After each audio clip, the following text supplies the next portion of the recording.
yang terdiri dari Bismillahirrahmanirrahim dengan 312014. Kemudian ada teman saya yang bernama Peti Andriani dengan 312046, dan saya sendiri Husnul Khotimah dengan 312072. Pada kesempatan kali ini saya dan teman-teman saya akan menjelaskan tentang surat Ali Imran ayat 14 beserta tafsirnya. Untuk mempersingkat waktu, marilah kita simak video berikut ini.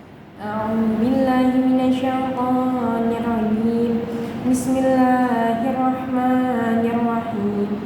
Zuyyina lin-nasi hubbus syahawati minan nisa'i wal banina wal qanatiril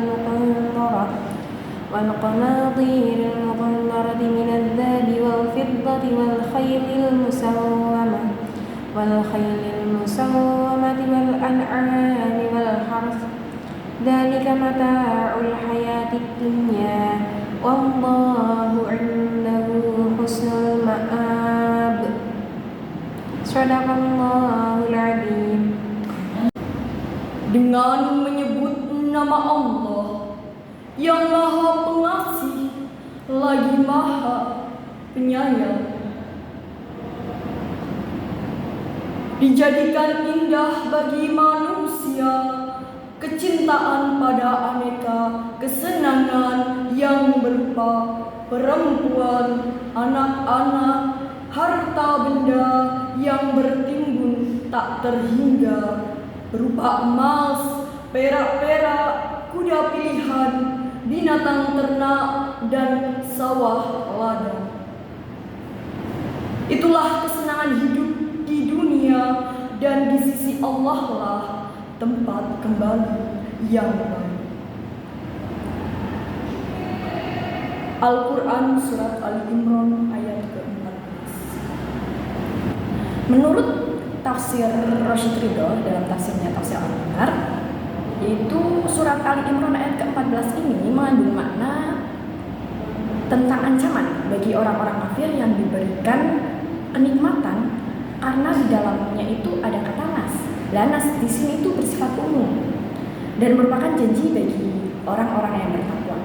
Di dalamnya dikumpulkan hal-hal kelezatan bagi orang-orang yang mau menikmatinya.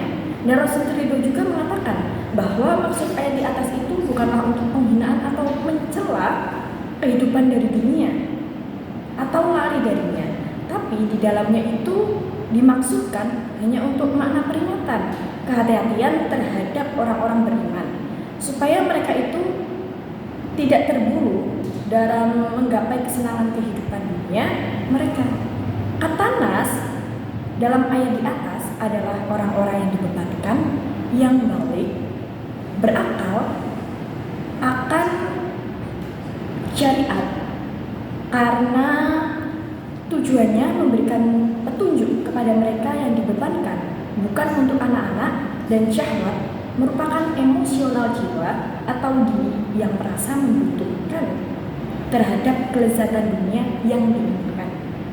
Yang di sini yaitu hal yang menimbulkan gairah ya, dengan cara yang berlebihan atau halal. Emosional diri yang mereka rasakan yang membutuhkan yang lezat dan makna menghiasi kecintaan manusia terhadap kelezatan dunia tersebut adalah sesuatu yang baik menurut mereka, dan mereka tidak melihat hal tersebut jelek, karena terkadang manusia mencintai sesuatu dan dia melihat sesuatu itu baik dan tidak melihat itu sesuatu yang berbahaya, tapi baik saja menurut mereka. Dan Imam Ar-Razi mengumpamakan hal tersebut cintanya seseorang muslim terhadap hal-hal yang diharamkan. Dan menurut Rasyid Ridho sendiri, hal-hal yang diharamkan ini mengatakan memisalkan cinta manusia terhadap rokok. Karena apa? Karena dikatakannya baik saja tapi ada keburukan. Jadi maksudnya rokok itu baik, namun ternyata dalam rokok juga ada sebuah keburukan. Selanjutnya yaitu penafsiran Profesor Quraisy Shihab terhadap ayat tersebut. Di dalam ayat tersebut beliau mengungkapkan bahwasanya dijadikan indah bagi manusia kecintaan kepada aneka syahwat, yakni aneka keinginan. Nah, di ayat tersebut tidak dijelaskan mengenai siapa yang menjadikan keindahan-keindahan tersebut. Kemudian untuk menjelaskannya secara lebih lanjut, perlu kita pahami sebenarnya apa sih yang diperindah atau apa maksud diperindah pada ayat tersebut. Jadi, yang diperindah itu bukanlah poin-poin apa yang disebutkan dalam ayat tersebut, melainkan yang diperindah itu ialah kecintaannya terhadap poin-poin tersebut. Jadi bisa saja apa yang belum disebutkan dalam ayat tersebut itu menjadi keindahan, bisa jadi menjadi keinginan bagi seseorang yang lain. Begitu juga sebaliknya, apa yang telah disebutkan dalam ayat ini itu tidak menjadi kesenangan bagi seseorang yang lain. Nah, kemudian beliau mengungkapkan bahwasanya keinginan terhadap wanita-wanita, anak-anak lelaki, harta benda, kemudian hewan ternak, dan juga sawah ladang merupakan hal-hal yang dicintai. Kemudian muncullah pertanyaan, apakah lelaki dan anak perempuan itu tidak menjadi sesuatu yang dicintai oleh manusia, ataukah mungkin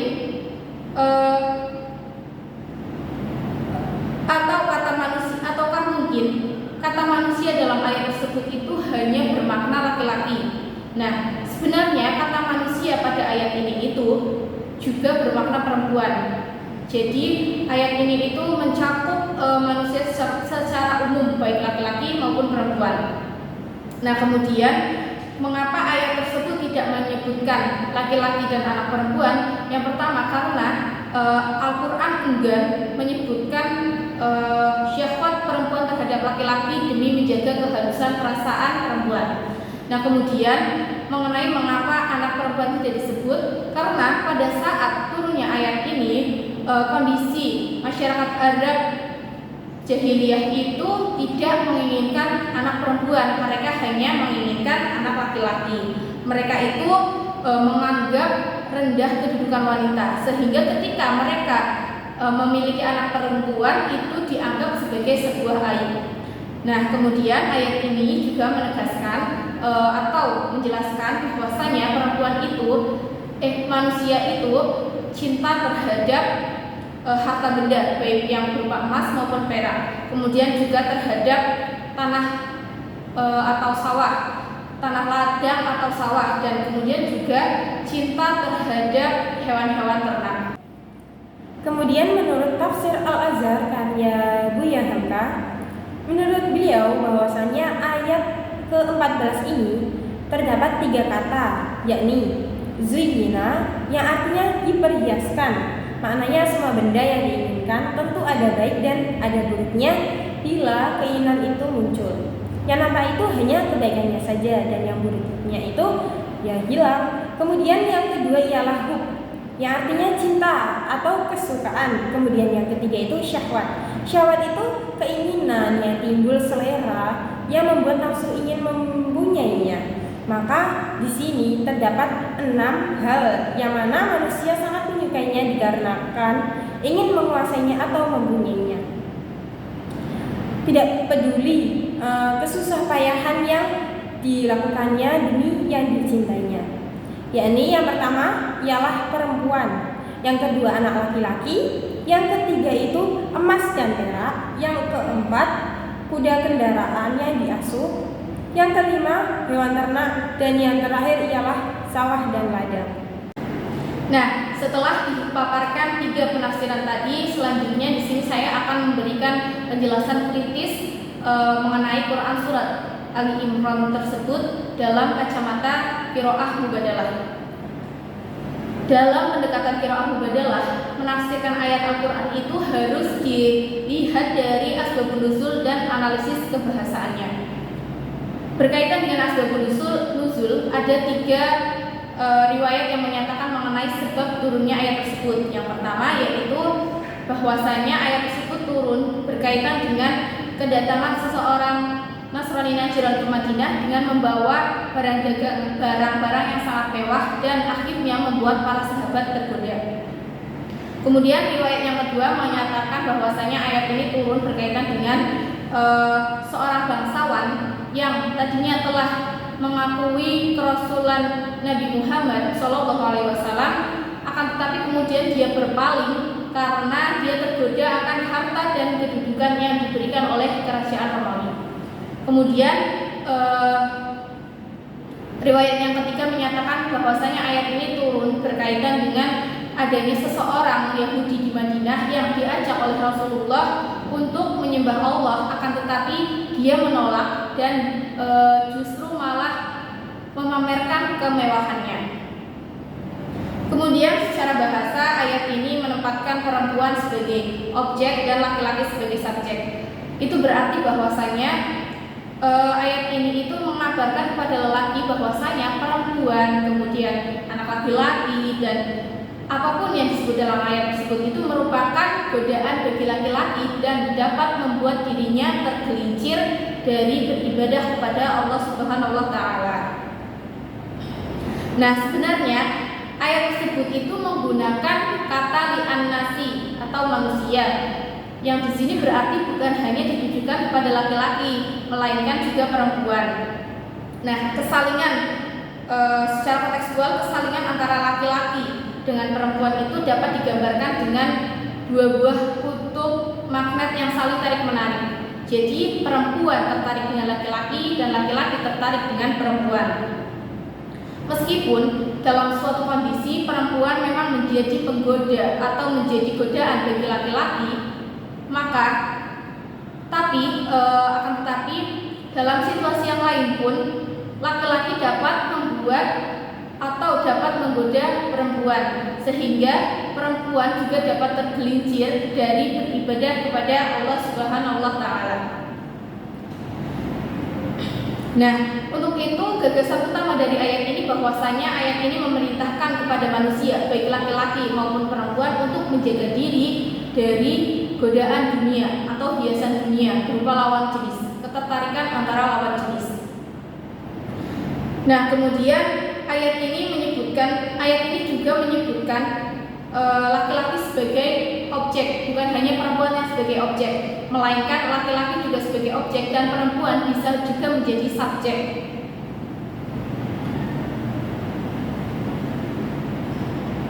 Maka hal ini berarti bahwasanya laki-laki dan perempuan itu sama-sama menjadi perhiasan dunia. Jadi produk tafsir dari Quran surat Ali Imran ayat 14 ini dari kacamata qiraah mubadalah dapat kita simpulkan bahwasanya laki-laki dan perempuan itu adalah dua-duanya sama-sama perhiasan dunia. Satu sama lain itu memiliki potensi untuk saling menggoda dan saling tertarik. Laki-laki bisa menggoda perempuan dan perempuan bisa menggoda laki-laki. Dan hal itu akan menimbulkan ketertarikan yang mungkin saja akan menjadikan orang tersebut untuk melalaikan diri dari beribadah kepada Allah Subhanahu wa taala. Maka sudah sepantasnya bagi kita sebagai manusia untuk menjaga diri dari godaan-godaan tersebut, baik dari lawan jenis, kemudian dari harta benda, dari ladang atau sawah, dan dari godaan-godaan lainnya yang bersifat secara umum. Nah, bagaimana setelah menyimak video yang telah kelompok kami buat tadi? Semoga dari video yang telah kelompok kami buat tadi bisa diambil manfaatnya. Kurang dan lebihnya kami sekelompok mohon maaf. Wassalamualaikum warahmatullahi wabarakatuh.